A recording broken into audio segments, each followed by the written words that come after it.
एक बार की बात है। एक गांव में एक मूर्तिकार रहता था जो बहुत ही खूबसूरत मूर्तियां बनाया करता था। मूर्तियां बेचकर वो अच्छे खासे पैसे कमाता और इसी से अपना घर चलाया करता था। उस मूर्तिकार का 10-12 साल का एक लड़का भी था और वो भी अपने पिता के साथ मिलकर बचपन से ही मूर्तियां बनाया करता था। और यहाँ तक कि वो 10-12 साल का लड़का भी बहुत ही खूबसूरत मूर्तियां बनाता था। उसके पिता उसकी मूर्तियां देखकर बहुत खुश होते, लेकिन हमेशा उसकी बनाई हुई मूर्ति में कोई ना कोई कमी निकाल ही लेते थे। लेकिन उस मूर्तिकार का बेटा कभी भी अपने पिता की बातों से निराश नहीं होता था, बल्कि वो अपने काम को जारी रखता और अपने पिता की बात को मानते हुए अगली बार वो उस गलती पर अच्छे से ध्यान देता। अब धीरे धीरे उस बच्चे की मूर्तियां उसके पिता की मूर्तियों से भी ज्यादा अच्छी बनने लगी थी।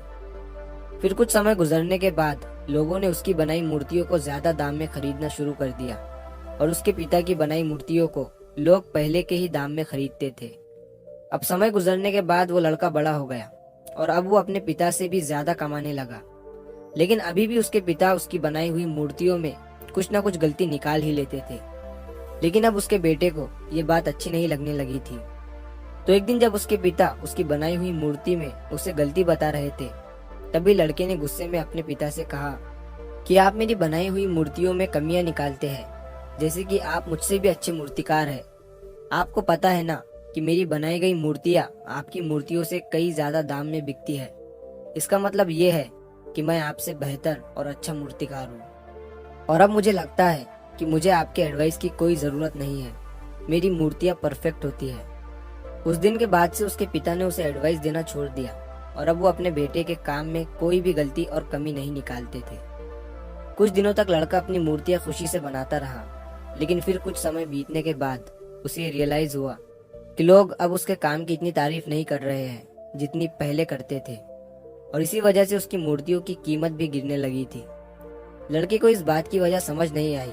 उसे अपनी बनाई गई मूर्तियों में कोई भी कमी नजर नहीं आ रही थी जिसे सुधार कर वो फिर से अपनी मूर्तियों के दाम को उठा सके। वो इस बात से बहुत परेशान हो गया और एक दिन वो अपने पिता के पास गया और उन्हें अपनी प्रॉब्लम बताने लगा। पिता ने उसकी पूरी बात सुनी और उसे कहा, मुझे पता था कि एक दिन ये तुम्हारे साथ जरूर होगा। ये सुनने के बाद बेटा हैरान हो गया और उसने कहा, क्या आपको पता था कि ये होने वाला है? पिता ने हाँ में सर हिलाया और कहा, क्योंकि ये मेरे साथ बहुत साल पहले हो चुका है। तभी लड़के ने कहा, फिर आपने मुझे ये चीज क्यों नहीं बताई? पिता ने कहा, क्योंकि उस समय तुम समझना नहीं चाहते थे। मुझे पता है कि मैं तुम्हारी जितनी खूबसूरत मूर्ति नहीं बना सकता हूँ, इसीलिए मैं हमेशा ये कोशिश करता था कि मैं एक टीचर की तरह तुम्हारी बनाई गई मूर्तियों में कमी निकालूं, क्योंकि जो काम हम खुद करते हैं उस काम में हम कभी भी कोई गलती नहीं निकाल सकते हैं, क्योंकि हम सब अपने काम को पसंद करते हैं और सबसे अच्छा समझते हैं। लेकिन दूसरा इंसान उन गलतियों को देख सकता है जो हम अपने हाथों से किए गए काम में नहीं देख सकते। जब मैं तुम्हारी बनाई गई मूर्तियों में गलतियां निकालता था, तब तुम अपने काम से सेटिस्फाई नहीं होते थे और तब तुम अपने काम को और भी अच्छे से इम्प्रूव करने की कोशिश करते, और इसीलिए तुम्हारे काम में हर दिन इम्प्रूवमेंट हो रही थी और तुम्हारी मूर्तियों की प्राइस भी बढ़ रही थी। और जब तुम अपने काम से सेटिस्फाई होने लगे और ये सोचने लगे कि तुमने जो मूर्ति बनाई है वो बिल्कुल परफेक्ट है और उसमें कोई भी गलती नहीं है, तभी तुम्हारी ग्रोथ रुक सी गई। लोग हमेशा तुमसे अच्छी मूर्तियों की एक्सपेक्टेशन रखते थे और जब तुम उनके एक्सपेक्टेशन पर खरे नहीं उतरे, तब से उन्होंने तुम्हारी मूर्तियों में इंटरेस्ट लेना छोड़ दिया और इसी वजह से तुम्हारी मूर्तियों के दाम कम होने लगे और आज तुम इस सिचुएशन में पहुंच चुके हो। बेटे ने अपने पिता को अच्छे से सुना और थोड़ी देर के लिए शांत हो गया। फिर उसने कहा, पिताजी अब मुझे क्या करना चाहिए? पिता ने कहा, बेटा डिससेटिस्फाई होना सीखो और यही एक चीज तुम्हें इंस्पायर करेंगी हमेशा अपने काम को बेहतर बनाने के लिए, हमेशा अपने काम में इम्प्रूवमेंट लाने के लिए। अगर हम हमारी लाइफ में देखें तो हमें पता चलेगा कि जब हमें या हमारे काम को कोई क्रिटिसाइज करता है तो हम उसे गलत समझते हैं, लेकिन अगर हम इसे अच्छे से समझे तो हमें पता चलेगा कि जब कोई हमें क्रिटिसाइज करता है तो वो हमारे लिए गलत नहीं बल्कि वो हमारे लिए अपॉर्चुनिटी होती है।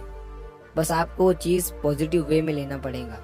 जब आपको या आपके काम को कोई क्रिटिसाइज करता है तो उसे एक फीडबैक की तरह समझो और उस गलती को फिक्स करो और अपनी प्रोग्रेस की तरफ बढ़ते रहो। तभी आप अपने काम में इम्प्रूवमेंट के रास्ते पर लगे रहोगे। चाहे दुनिया का कोई भी काम हो, उसका कोई अंत नहीं होता। हम जितना सीखते जाएंगे उतना इम्प्रूव करते जाएंगे, और इंसान तभी सीखता है जब वो गलतियां करता है। तो अगर आप इस कहानी को और भी लोगों तक पहुंचाना चाहते हो तो वीडियो को लाइक करिए, ताकि YouTube इस वीडियो को और भी लोगों तक पहुंचाए। और अगर कहानी अच्छी लगी हो तो चैनल को सब्सक्राइब जरूर करिए। मिलता हूँ मैं अगली बार इसी तरह की कहानी के साथ।